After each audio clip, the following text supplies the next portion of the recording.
So hello everyone. आज हम देखने वाले हैं कि जो हमारा कोर्सेज वाला फॉर्म है, अब इसमें क्या हो रहा है कि ये कोर्स है हमारा। इस कोर्स में आपका उसकी जो चाइल्ड टेबल है वो है सब्जेक्ट, सेक्शन और क्लासेस। ठीक है। तो अभी क्या है, इस फॉर्म में एक थोड़ा सा एक प्रॉब्लम है कि जैसे मुझे अगर कोई कोर्स क्रिएट करना है तो हर बार मुझे एक ही कोर्स एट ए टाइम में क्रिएट कर सकता हूँ। फिर उसके अंदर में कोर्स क्रिएट करने के बाद में फिर सारे सब्जेक्ट वन बाय वन मेरे को एंटर करना पड़ेगा। फिर उसके बाद वन बाय वन मेरे को क्लासेस एंटर करनी पड़ेगी, one by one section enter करने पड़ेंगे। सो ये क्या है, थोड़ा सा एक एंड यूज़र के लिए पैनिक होता है कि जब आपको बहुत ज़्यादा अगर आपको करना है, जैसे 12 ये क्लासेस है, अगर ये सारे अपडेट करना है एक साथ, तो थोड़ा सा एक मुझे लगता है कि यार थोड़ा सा टाइम कंज्यूमिंग है ये। तो इसके लिए हम लोग क्या करेंगे कि हम लोग एक एज अ एडिटेबल टेबल के फॉर्म में इसको बनाएंगे। ठीक है। और एडिटेबल टेबल के फॉर्म में कैसे बनाएंगे हम इसको, हम इसमें यूज़ करने वाले हैं इंटरेक्टिव ग्रिड का, मास्टर डिटेल इंटरेक्टिव ग्रिड का। तो उसके लिए हम क्या करेंगे, सबसे पहले हम हमारी एप्लीकेशन पे जाएंगे जो भी हमारा है, उसमें हम लोग एक नया पेज क्रिएट करेंगे यहाँ पे। ठीक है। सो मैंने नया पेज क्रिएट किया है, इसका मैं नाम देने वाला हूँ मास्टर डिटेल, इसका टाइप सिलेक्ट किया है मैंने, और इसको मैं देने वाला हूँ स्टेक्ड। ठीक है। क्योंकि मुझे एक के ऊपर एक ही चाहिए, मास्टर ऊपर उसके अंडर में डिटेल। यहाँ पे मैं करने वाला हूँ, इसका नाम जो है बल्क कोर्सेस। आप आपके इसका कुछ भी नाम दे सकते हैं। ठीक है। तो बल्क कोर्सेस मैंने नाम दिया है, इसको मुझे नॉर्मल फॉर्म ही रखना है, डायलॉग में नहीं करने वाला हूँ मैं मॉडल डायलॉग।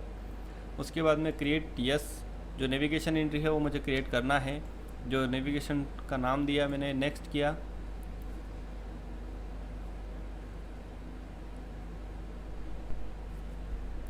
अब इसके बाद क्या है ना, यहाँ पे मास्टर रीजन का मेरे को नाम डालना है, तो मैं मास्टर रीजन रहेगा मेरा कोर्स।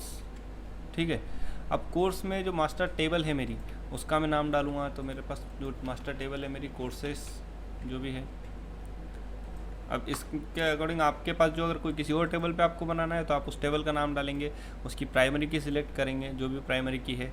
अगर कोई सेकंड प्राइमरी की है तो आप वो भी सिलेक्ट कर सकते हैं, और सारे कॉलम्स वगैरह आ जाएंगे यहाँ पे ऑटोमेटिक। उसके बाद नेक्स्ट करने के बाद में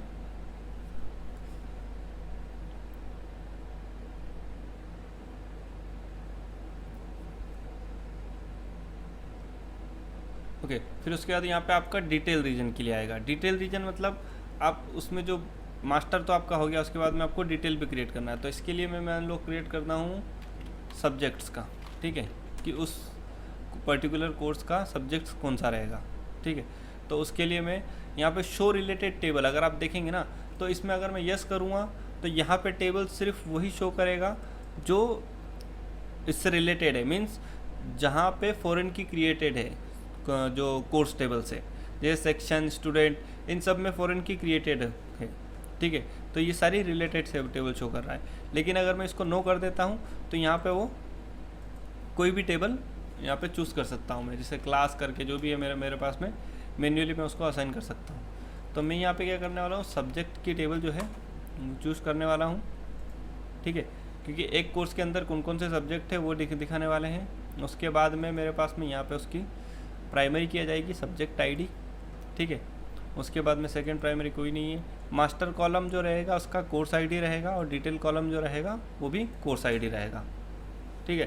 तो दोनों का, क्योंकि प्राइमरी की यहाँ पे सेट करनी पड़ेगी ना दोनों में से किसका है, क्योंकि अगर इसको यस करते हैं तो ऑटोमेटिकली डिटेक्ट कर लेता है। इसमें हमने नो किया है इसलिए ये ऑटोमेटिक डिटेक्ट नहीं कर रहा है। तो ये हो गया। उसके बाद में हम इस पर हिट करेंगे क्रिएट।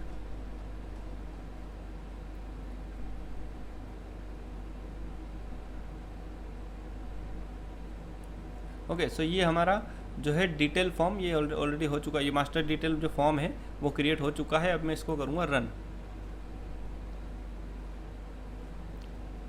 तो अगर आप देखेंगे तो यहाँ पे देखो ये मास्टर फॉर्म हो गया है, इस पे उसी के अकॉर्डिंग यहाँ पे डिटेल फॉर्म है। जैसे मैं जिस पे भी क्रिएट करता हूँ ना तो उससे रिलेटेड जो सब्जेक्ट्स है वो यहाँ पे डिस्प्ले होते हैं। ये देखो ये पे क्लिक किया, उससे रिलेटेड सब्जेक्ट डिटेल होते हैं, ये होते हैं। ठीक है।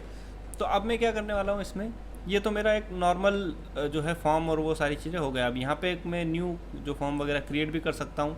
तो इससे पहले क्या करता हूँ मैं सारी चीज़ें जो है जो मेरा रिक्वायर्ड कॉलम वगैरह है वो सारी चीज़ें मैं सेट कर लेता हूँ पहले। तो मेरा ये मास्टर जो ग्रिड है इस पर गया मैं। अब मैं इसमें जो अनवांटेड कॉलम्स है वो मैं हाइड कर देता हूँ, जैसे ये मुझे फिल नहीं करना है। ठीक है। ये अनवांटेड कॉलम है मेरे लिए। उसके बाद में कोर्स आईडी ऑलरेडी हाइड है, जो इंस्टीट्यूट आईडी है उसको भी मैं हाइड कर देता हूँ। तो मैं इन सब कॉलम को जो कर दूंगा मैं हिडन, ठीक है। वैल्यू प्रोटेक्टेड वगैरह आप रख सकते हो ताकि मेरा जो ज़रूरी कॉलम है सिर्फ वही हो। यहाँ पे कोर्स टाइप आईडी है उसको रखूँगा मैं। उसके बाद सेम मैं करने वाला हूँ सब्जेक्ट टेबल, जो मेरा चाइल्ड टेबल है, चाइल्ड ग्रिड है। सब सेक्शन आईडी की मुझे ज़रूरत नहीं है, सब्जेक्ट आईडी ऑप्शनल, ठीक है। ऑप्शनल को हम लोग क्या करेंगे, एक रेडियो बॉक्स बनाने वाले हैं। तो ये भी मैं सारा इसको भी हिडन कर देता हूँ, ठीक है। ये सारा हो गया, इसको मैं रन करता हूँ। क्योंकि मुझे जब एडिटिंग करना है तो मुझे उस टाइम पे किसी चीज़ की ज़रूरत नहीं पड़ेगी, जैसे जो क्रिएटेड बाय और ये सारी चीज़ों की ज़रूरत नहीं पड़ेगी। तो यहाँ पे अगर आप क्लिक करेंगे ऑटोमेटिकली ये देखो नीचे चेंज होता जा रहा है, ठीक है। उसके बाद में यहाँ पे अगर आप देखेंगे यहाँ पे तो थोड़ा सा ये राइट साइड की तरह अलाइन हो रहा है। तो इसका अलाइनमेंट एक बार हम जो कॉलम्स है सारे इनका सेंटर कर देंगे। जो भी ये तीनों कॉलम है इनका अलाइनमेंट जो है वो हेडिंग अलाइनमेंट सेंटर किया, और जो कॉलम अलाइनमेंट है वो सभी का लेफ़्ट कर देंगे क्योंकि सभी का जो है लेफ़्ट ही रहने वाला है। इसमें जो कोर्स आईडी है, कोर्स टाइप है, इसको मैं सिलेक्ट लिस्ट बना दूँगा। यहाँ से सिलेक्ट लिस्ट या फिर पॉपअप एलओवी जो है मैं इसको बनाने वाला हूँ। और यहाँ पर मेरे पास कोई एलओवी है तो वो मैं असाइन कर सकता हूँ। यहाँ पे अगर मान लो शेयर कंपोनेंट में कोई भी एलओवी है तो मैं उसको असाइन कर सकता हूँ। तो यहाँ पर अभी मेरे पास में कोई भी एलओवी नहीं है, इसलिए मैं क्या करूँगा, इसको सिलेक्ट क्वेरी लिखने वाला हूँ मैं। सिलेक्ट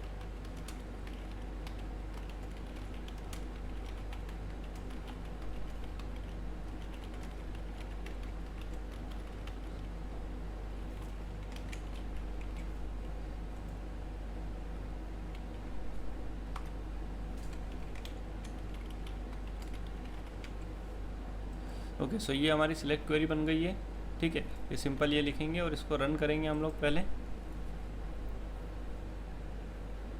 तो ये सारी चीज़ें अब यहाँ पे अगर आप देखेंगे यहाँ पे रेगुलर दिखा रहा है। अब मान लो मुझे इसको एडिट करना है तो यहाँ पे जाके मैं जो भी है रेगुलर टेम्परेरी जो भी है मेरा ये सिलेक्ट कर सकता हूँ मैं इसको, ये ठीक है। और सिंपल यहाँ पे सिर्फ सेव करना है मुझे। तो ये जो मेरा फॉर्म है ये सेव होता गया। तो यहाँ पे क्या होगा, क्योंकि इतनी बार सब पे क्लिक कर करके उधर जाने की ज़रूरत नहीं पड़ी। मैंने क्या किया है, सिंपल यहीं से इसको एडिट कर दिया ये एलओवी से, ठीक है। सेम यहाँ पे भी कर सकते हो आपको, जैसे ये TH है, ये अब मुझे स्मॉल लेटर में लिखना है या कुछ भी अगर करना है, जैसे 9 TH है ये भी करना है।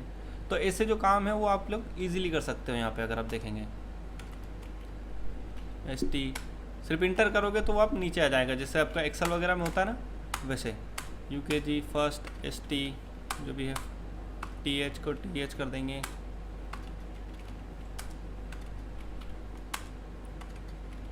ओके, सो इस तरह से आप लोग कुछ भी अगर चेंजेस इसमें करना चाहे तो आप कर सकते हैं। अगर आप देखेंगे जो मॉडिफाइड जो है रोज वो आपको यहाँ पे ऐसे दिख रही है, ठीक है। तो इसको भी सेव कर दूंगा मैं पहले। अब उसके बाद मैं देखता हूँ कि यहाँ पे हम लोग क्या क्या एक्शन परफॉर्म कर सकते हैं। देखो ये सिलेक्ट जो है सारे सिलेक्ट ऑल करने के लिए, और उसके बाद आप चाहो तो ये 1 by 1 भी सिलेक्ट कर सकते हो।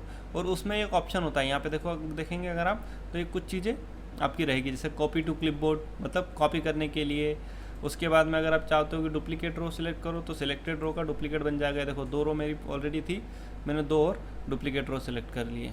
अगर मान लो मुझे चाहिए कि नहीं मुझे नहीं करना है तो मैं इसको डिलीट भी कर सकता हूँ। जैसे ये है, इसको मैं डिलीट कर दिया तो मेरा जो था वैसे ही रह गया, ठीक है। सेम उसी तरह अगर आप सिलेक्ट कर रहे हैं, आपने कुछ मान लो कोई गलती से कोई चीज़ कर दी, जैसे यहाँ पे TH कर दिया मैंने। अब मुझे चाहिए कि यार ये मुझे चेंज नहीं करना था, वो गलती से चेंज हो गया है, ठीक है। तो उस केस में आप क्या करेंगे, आपको सिंपल यहाँ पे जाना है और उसके बाद में रिफ्रेश रोज कर देंगे। तो क्या होगा, वो जो पर्टिकुलर रो आपने सिलेक्ट करके रखी है वो रिफ्रेश हो जाएगी। जैसे सारी अगर करना है तो सारी रो में जाके ये रिफ्रेश रोज और रिवर्ट चेंजेस जो भी हैं वो आप कर सकते हैं, ठीक है। तो यहाँ पे सारी रोज जो है वो रिफ्रेश हो चुकी है। यहाँ पे सेव करने के लिए ये बटन है, ठीक है। यहाँ पे भी एक बटन आता है आपका सेव करने के लिए, ठीक है। वो मैं अभी उसकी फंक्शनैलिटी अभी मैं बाद में बताने वाला हूँ। तो यहाँ पे अगर आप जाएंगे ये सारी चीज़ें फिल, ठीक है। ये कोई अगर कैरेक्टर फिल करना है उसमें तो वो फिल कर सकते हैं उस रो में जो खाली वो रहेंगे, जैसे ये है, ठीक है। इनका मैं करता हूँ फिल, जैसे मैंने किया 1, तो यहाँ पे जो जो चीज़ें है ना, जो जो रो सिलेक्ट करके रखी है वहाँ पे सब पे 1 1 आ चुका है। अब लेकिन ये LOV है इसलिए यहाँ पे नहीं दिखाएगा, क्योंकि ये जो है इसकी वैल्यू जो है वो LOV से ही आना है, ठीक है, इसके लिए। तो यहाँ पे फिर से मैं एक बार रिफ्रेश कर लेता हूँ, ठीक है। सो ये क्लियर करने के लिए, क्लियर कुछ भी अगर चेंजेस आपने किया है या पूरी पूरी रो अगर आपको क्लियर करना है ये, तो भी उसके लिए ये क्लियर आप कर सकते हो ये। अब जो मैं सिलेक्टेड के लिए कर रहा हूँ ना, वो अगर पर्टिकुलर रो के लिए करना है तो ये ऐसा कर सकते हैं। आपके सिंगल व्यू में अगर लाना है इस रो को तो ऐसे सिंगल व्यू में दिख जाएगी। रिपोर्ट व्यू तो ये रिपोर्ट व्यू। उसके बाद में अगर आप देखेंगे ऐड रो अगर और करना है तो यहाँ पे ऐड रो हो गया ये, ठीक है। उसके बाद में डुप्लीकेट रो करना है, ये डुप्लीकेट रो हो गया है। उसके बाद में आपको डिलीट रो करना है, डिलीट रो हो जाएगा। तो जो जो एक्शन आपको परफॉर्म करना है वो आप सारे कर सकते हैं यहाँ से। ये बेसिकली जो ग्रिड के जो रो एक्शन होता है ना, वही होता है ये, ठीक है। तो यहाँ से ये सारे एक्शन जो है परफॉर्म कर सकते हो आप। उसके बाद में यहाँ से भी आपको अगर देखोगे तो प्लस जो रो आपकी सिलेक्टेड रहेगी उसके नीचे वाली रो पे ऐड रो हो जाएगा। तो ये एक्चुअली ग्रिड के जो होता है ना, इंटरेक्टिव ग्रिड, उसके बेसिक ऑपरेशंस होते हैं। अब हम इसको देख रहे हैं मास्टर डिटेल में। तो अभी हमने जो भी चीज़ें देखी है वो पूरा मास्टर पे देखा है, ठीक है। अब इसमें क्या करने वाला है, हम लोग सेम चीज़ें यहाँ पे डिटेल पे भी कर सकते हैं। इसमें डिफरेंस कुछ नहीं है, आपका जो मास्टर मैंने सिलेक्ट किया है उसी का डिटेल यहाँ पे शो होगा। अब उसमें कुछ भी मुझे चेंज करना है तो यहाँ पे मैं कर सकता हूँ। जैसे यहाँ पे एक कॉमा लगा हुआ था, डॉट लगा हुआ था, यहाँ पे भी डॉट है, ये हटाना है मुझे। तो इसका बेनिफिट एक्चुअली ये होता है, देखो यहाँ सेव करूँगा मैं तो ये दोनों चीज़ें सेव होती है एक साथ, कि दोनों में से किसी में कोई भी मैंने चेंज किया है तो वो दोनों चीज़ें सेव होती है। अब एक्चुअली मैं बता रहा था कि इसका ग्रिड जो रहती है, इसका बेनिफिट ये होता है कि आपको हर बार पेज चेंज करने की ज़रूरत नहीं है। जैसे मैं प्लस पे गया या एडिट पे गया, फिर चेंज किया, फिर नेक्स्ट एडिट पे गया, तो ये सारी चीज़ें जो होती है वो ये करने की ज़रूरत हमें नहीं पड़ती है। इसीलिए हम लोग इंटरेक्टिव ग्रिड का यूज़ करते हैं, ठीक है। तो ये तो सारी चीज़ें हो गई हमारी फ्रंट एंड से रिलेटेड, ठीक है। तो यहाँ पे हमें जो भी अगर मान लो कुछ ऐड करना है मुझे, यहाँ पे ऐड कर सकता हूँ मैं। मैथ्स के जगह मान लो बायो करके एक सब्जेक्ट है मेरा, तो BIO, ठीक है, ऑप्शनल।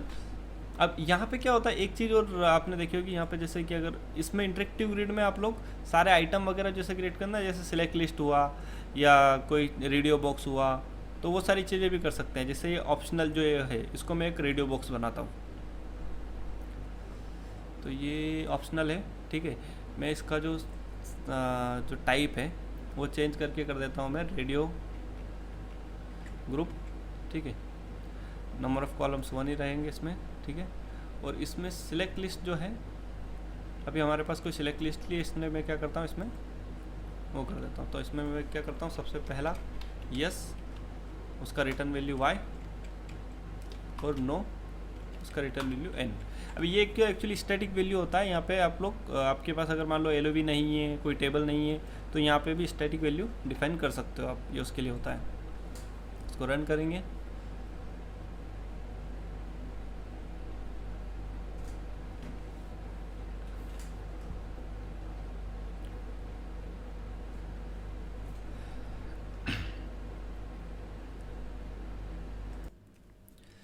ओके। सो यहाँ पे अगर आप देखेंगे तो मैं जैसे इस पर क्लिक करूँगा तो मेरा जो है ग्रुप बॉक्स बन चुका है, ठीक है। जो ग्रुप आइटम है इसमें यस नो कुछ भी मैं कर सकता हूँ, ठीक है। और इसको भी करेंगे तो यस नो। अभी मैंने क्या किया है, इसको सिंगल कॉलम करके रखा है, इसलिए ये एक ही कॉलम आ रहा है। तो हम इसको भी थोड़ा सा चेंज कर लेंगे। तो मैं क्या करूँगा, यहाँ पे उस पर जाएंगे, ठीक है, ऑप्शनल। यहाँ पे क्या है, कुछ चीज़ें मेरे पास में जैसे ये है, जैसे ये सिंगल कॉलम है तो इसको मैं 2 कॉलम में कर लूँगा, ठीक है। और इसमें जो एक्स्ट्रा वैल्यू है,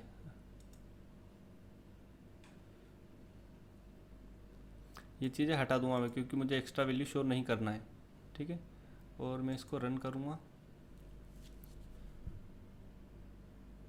अब एक्चुअली ग्रिड में क्या है, ये एक छोटा सा प्रॉब्लम होता है कि आप कोई भी जैसे LOV है या कोई कुछ भी चीज़ें है आपकी, जैसे ये लिस्ट ऑफ वैल्यू है या कोई ग्रुप बॉक्स है, वो आपका बाय डिफ़ॉल्ट डिस्प्ले नहीं होता है, ठीक है। उसको डिस्प्ले करने के लिए आपको उस पर क्लिक करना ज़रूरी है। जैसे ये हुआ, ठीक है, यस नो जो भी करना है आपको, ये ग्रुप बॉक्स हो गया आपका। तो ये सिंपल जैसा है आपका वैसा ही आइटम आ चुका है। तो इस तरह से आप लोग जो इंटरेक्टिव ग्रिड होती है उसमें आप लोग कोई आइटम भी जो चेंज कर सकते हो, उसका टाइप भी चेंज कर सकते हो। ठीक है, तो ये एक्चुअली मैं सिंपल एक ग्रिड बता रहा हूँ कि मास्टर डिटेल फॉर्म कैसे बनाता है। अब इसका मैं एक रिलेशनशिप बता देता हूँ कि ये मास्टर डिटेल कैसे बना है मैन्युअली अगर आपको बनाना है। तो जैसे देखो, मेरे पास कोर्स है और मेरे पास सब्जेक्ट है। ठीक है, तो यहाँ पे अगर आप देखेंगे ना, तो ये जो फॉर्म है ये तो आपका सेम रहेगा, इसमें कोई भी चेंजेस मेरे पास में नहीं रहेंगे। ये जो नॉर्मल मैं एक बनाता हूँ ना, ये ऐड, अपडेट, डिलीट, जो भी एडिटेबल करना है और ये सारी चीज़ें करना है वो सबका सेम रहेगा। जो भी चेंज रहेगा वो आपका रहेगा इसमें जो है चाइल्ड में, क्योंकि इसका जो है मुझे मास्टर सेट करना है। ठीक है, यहाँ पे इसको मैं थोड़ा सा वो कर देता हूँ। यहाँ पे देखते हैं क्या है मास्टर। देखो यहाँ पे क्या है, एक एट्रीब्यूट होता है मास्टर डिटेल करके। ठीक है, तो यहाँ पे मुझे सेट करना पड़ता है जो भी मेरा मास्टर डिटेल, मास्टर फॉर्म का नाम। ठीक है, यहाँ पे तो ये जो है उसका रीजन की एक प्रॉपर्टी होती है मास्टर डिटेल। ठीक है, अब यहाँ पे क्या होता है, ये भी इसमें प्राइमरी की, अब इंटरेक्टिव ग्रिड का एक सबसे जो बड़ा वो होता है वो ये होता है कि आपकी हर इंटरेक्टिव ग्रिड में आपके पास कम से कम एक प्राइमरी की होना कंपलसरी है। कम से कम एक, मैं इसलिए बोल रहा हूँ, ऐसा नहीं कि मल्टीपल प्राइमरी की आप बना सकते हो, बट किसी एक कॉलम पे होना चाहिए, क्योंकि प्राइमरी की हम लोग मल्टीपल कॉलम पे भी डाल सकते हैं। जैसे कोई 2 कॉलम के कॉम्बिनेशन से प्राइमरी की बनी हुई है। ठीक है, तो एटलीस्ट 1 कॉलम पे आपकी प्राइमरी की होना कंपलसरी है। ठीक है, तो इसमें भी अगर आप देखेंगे, ठीक है, तो ये कोर्स आईडी आपकी रहेगी प्राइमरी की। यहाँ पे अगर आप देखेंगे प्राइमरी की, ठीक है, ये कोर्स आईडी। लेकिन अगर अदर कॉलम पे देखोगे तो आपकी प्राइमरी की हटा हुआ रहेगा, ये देखो कोर्स आईडी। और सेम जो आपका डिटेल कॉलम है उसमें अगर आप देखेंगे ना कोर्स आईडी ये वाला, तो ये प्राइमरी की नहीं है, क्योंकि ये मेरा जो है फॉरेन की कॉलम है। प्राइमरी की मेरा कौन सा है, सब्जेक्ट आईडी, तो यहाँ पे भी है। तो इसी तरह से इंटरेक्टिव ग्रिड आप कभी भी बना रहे हो तो उसमें आपका प्राइमरी की होना कंपलसरी है। ठीक है, तो इस तरह से ये आपका वर्क करता है। तो जैसे ही आपने जैसे मास्टर डिटेल जो रिलेशनशिप सेट कर दी, यहाँ पे जाके आप इसको मास्टर जो रीज़न है वो अगर सेट कर दोगे जैसे मास्टर, ठीक है, तो ये हो जाएगा। उसके बाद में एक चीज़ होती है कि ये जो दोनों होते हैं, ये कोर्स जो होता है, ठीक है, इसमें भी आपका एक पैरामीटर होता है कि आपका जो मास्टर की फॉरेन की बनाने के लिए किधर गया ये वाला, ये देखो मास्टर डिटेल में इसमें मास्टर कॉलम जो है वो भी सेट करना पड़ता है आपको। ठीक है, अब मैंने रीजन का जो सेटिंग किया था वो मास्टर डिटेल में मास्टर रीजन सेट किया था। ठीक है, यहाँ पे अगर आप देंगे तो यहाँ पे मैंने मास्टर रीजन सेट किया था, किधर गया ये रहा। ठीक है, यहाँ पे मास्टर रीजन मैंने कोर्स सिलेक्ट किया। सेम एज मेरे पास जो कॉलम है उसका भी मास्टर कॉलम सेलेक्ट करना पड़ेगा, क्योंकि क्या होता है ना, देखो रीजन तो मुझे पता चल गया कि ये वाला रीजन है इसका मास्टर, लेकिन किस कॉलम से उसको लिंक किया हुआ है वो पता करने के लिए आपको जो है मास्टर रीजन और मास्टर कॉलम भी आपको सिलेक्ट करना पड़ेगा। यहाँ पे ये रहा, तो उस टेबल के सारे कॉलम यहाँ पे दिखेंगे जो आपने मास्टर रीजन सिलेक्ट किया है, और उसमें से कोई भी आप चूज़ कर सकते हो। तो मेरे पास में कोर्स आईडी है इसलिए मैंने कोर्स आईडी किया हुआ है। तो इस तरह से ये एक सिंपल एक मास्टर डिटेल फॉर्म जो इंटरेक्टिव ग्रिड में क्रिएट कर सकते हो। तो ये आपका कभी कभी काफ़ी ईजी होता है कि बार बार आपको एडिट वगैरह ना करना पड़े, तो इसके लिए आप ये कर सकते हो। एक्चुअली मुझे कभी कोई चीज़ अगर जैसे मल्टीपल एडिट करना होता है, जैसे डेवलपमेंट में भी कोई जैसा कोई डेटा ऐड करना है, जैसे ये डेटा है, जैसे टेम्परेरी डेटा ऐड करना है, तो भी मैं इसका कभी कभी यूज़ करता हूँ। ठीक है, एंड यूज़र से नहीं, एज अ डेवलपर भी आप इसका यूज़ कर सकते हैं कि आपको कोई टेबल में बहुत सारे डेटा ऐड करना है मान लो, तो उसमें भी इसका यूटिलाइज आप कर सकते हो। तो ये देखो, ठीक है, सो मास्टर डिटेल ग्रिड है वहाँ के लिए अभी इतना ही जो अभी आपका रहेगा। अब इसमें मैं बता देता हूँ कि आपको जो ग्रिड रहता है, एक्चुअली इंटरेक्टिव ग्रिड पे ऑलरेडी मैं वीडियोस बना चुका हूँ। ठीक है, तो उसमें अगर आप जाएंगे तो आपको सारी चीज़ें पता चल जाएगी कि इंटरेक्टिव ग्रिड कैसे वर्क करता है। तो यहाँ पे मैंने मास्टर डिटेल रिलेशनशिप बताया है इसका। अब ये सेम रहता है कि आपका एक टेबल पे रहेगा और उस जो ग्रिड रहेगा उसका आपके पास एक प्रोसेस रहेगा, वो आपको जो भी ऑटोमेशन जो भी आप करोगे, इंसर्ट, अपडेट, डिलीट, वो सारी चीज़ें परफॉर्म करेगा। तो सेम जो भी चीज़ें हैं वो आपकी यही है। आप मेरे प्रीवियस वीडियोस में आप जाके देख सकते हैं, उसमें इंटरेक्टिव ग्रिड के बारे में मैंने बताया है। ठीक है, सो थैंक यू दोस्तों।